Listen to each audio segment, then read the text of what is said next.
Hey y'all, as I sit here in the dark looking a little bit eerie and mysterious, I'd like to review a movie that is very dark and atmospheric, and that movie is The Stranger. Um, the Stranger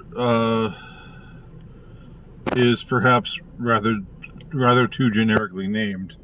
I, I, I, I think it could have been named a lot of other things that would have been better. But that said, I do recommend this movie.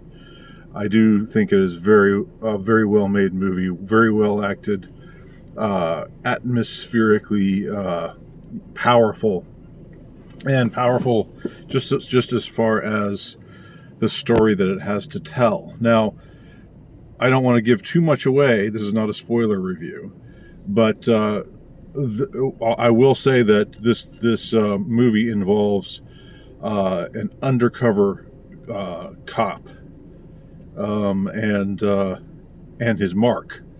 That is to say, the man that he's trying to bring down, through uh, infiltration, by winning his friendship and eventually, sort of trying to manipulate him into confessing what they believe is this extremely heinous crime that he is believed to have committed several years prior to when the movie takes place.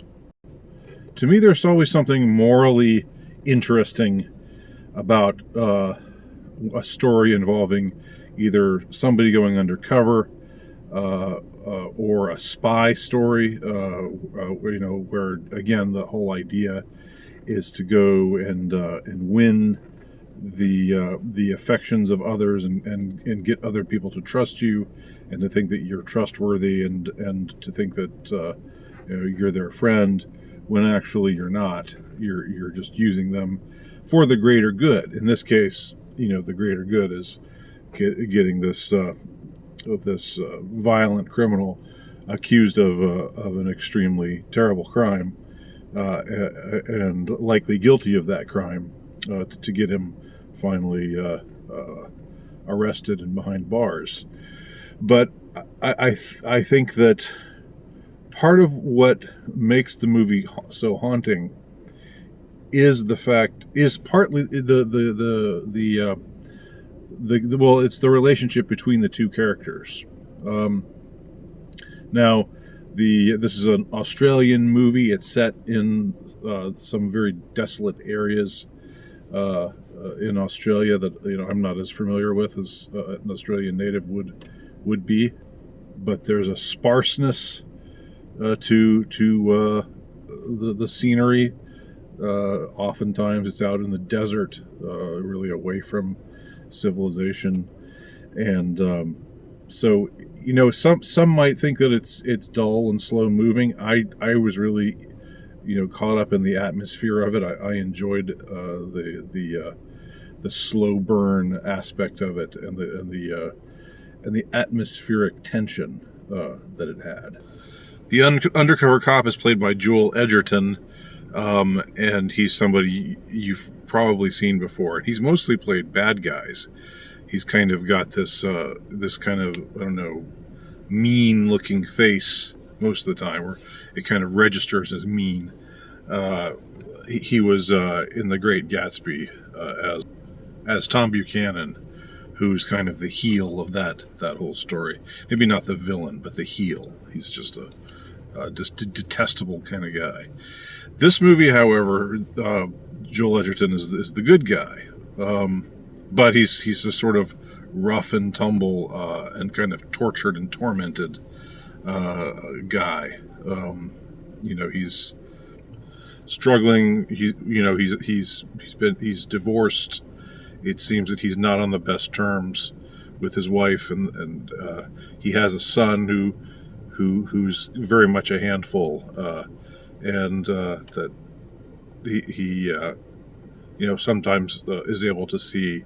They seem to have joint custody, and when they're together, we see the more tender side, the more loving side of this guy.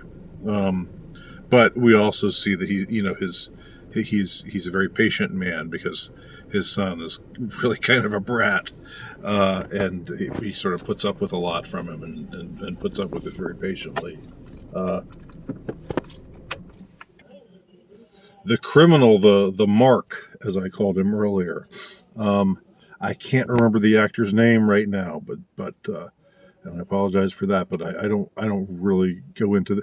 I only sporadically do movie reviews, so I don't I don't usually make it a necessity in my mind to memorize the names of all the cast and the name of the director and so forth. But this guy is really really good in his role. He's on the one hand really creepy, and really kind of a grubby, gross-looking, bummy-looking guy with a big long beard, and he's got this way of talking and relating to others that is well. He seems kind of dumb. He seems like he doesn't have a lot to say. But on the other hand, there are times when he takes certain liberties, and I don't want to say any more than that. But there's one scene in particular where all of a sudden he's doing something, and you're like, "Whoa, whoa, hold on there, buddy. What are you doing?" And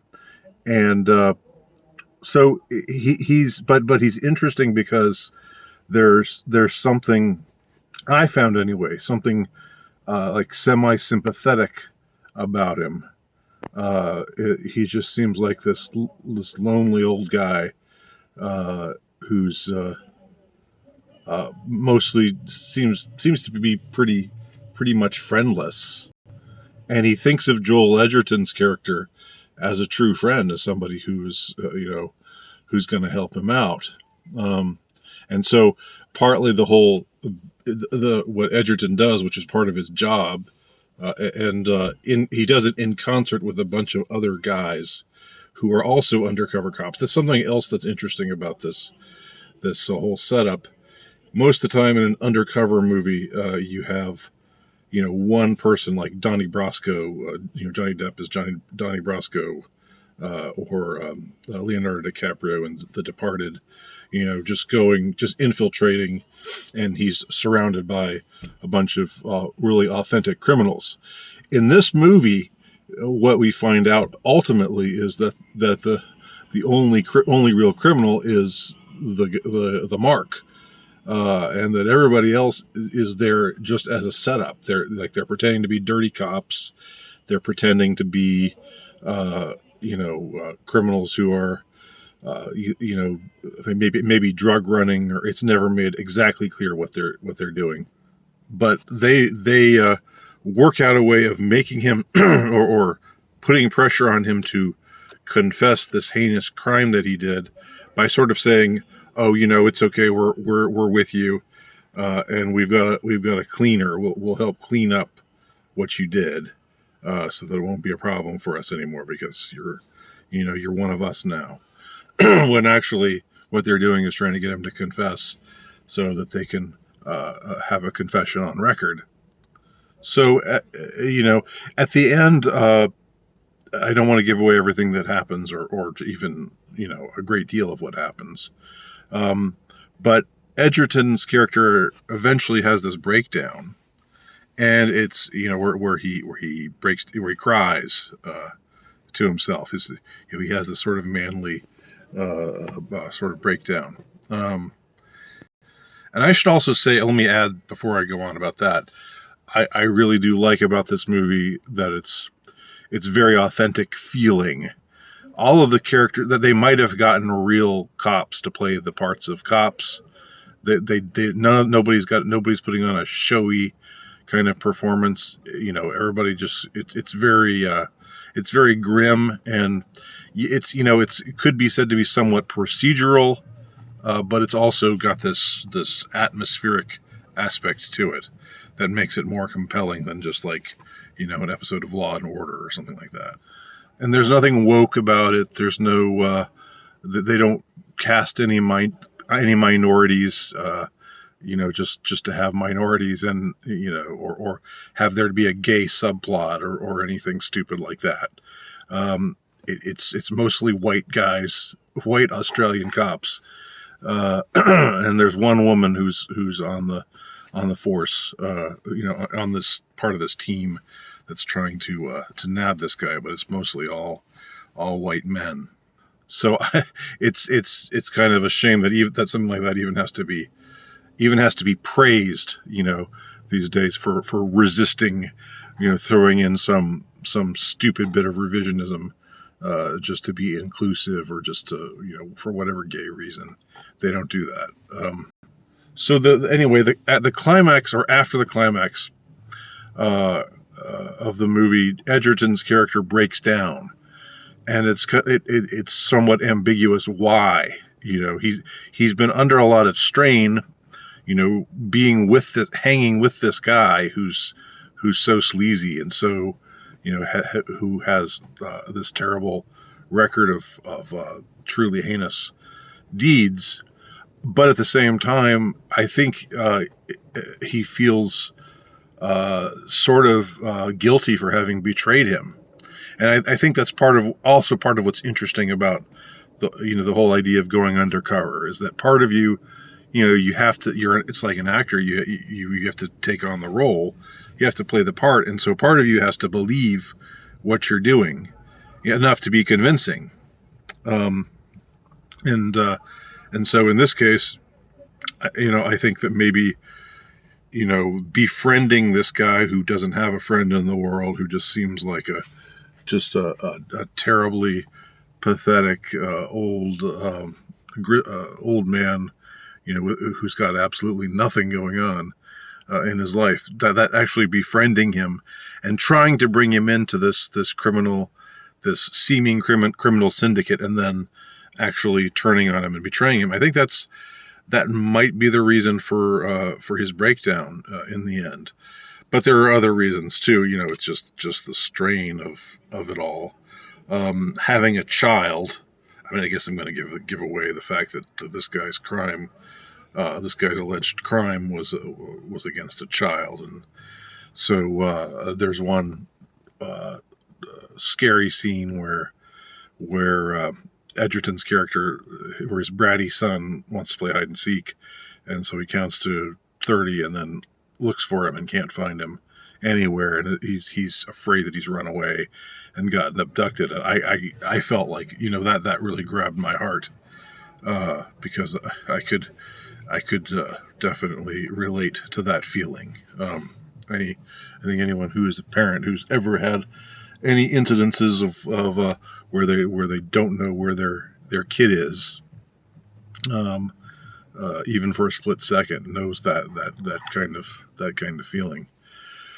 So altogether, just I think the atmosphere of it, the way it's filmed, the dialogue, the sparseness of it, the grimness of it, the authenticity of it, but also with that authenticity, there's also this there's something else going on. There's this atmosphere of dread that is really that it induces in the viewer. All those things together, I think, make this a very worthwhile film, and I recommend that if you have Netflix, if you still have Netflix, that damned network, then I recommend seeing it. If there's a way to pirate it, then go for it too. No judgment for me on that, none whatsoever. Anyway, if you have seen this movie, let me know your thoughts. Thanks for watching.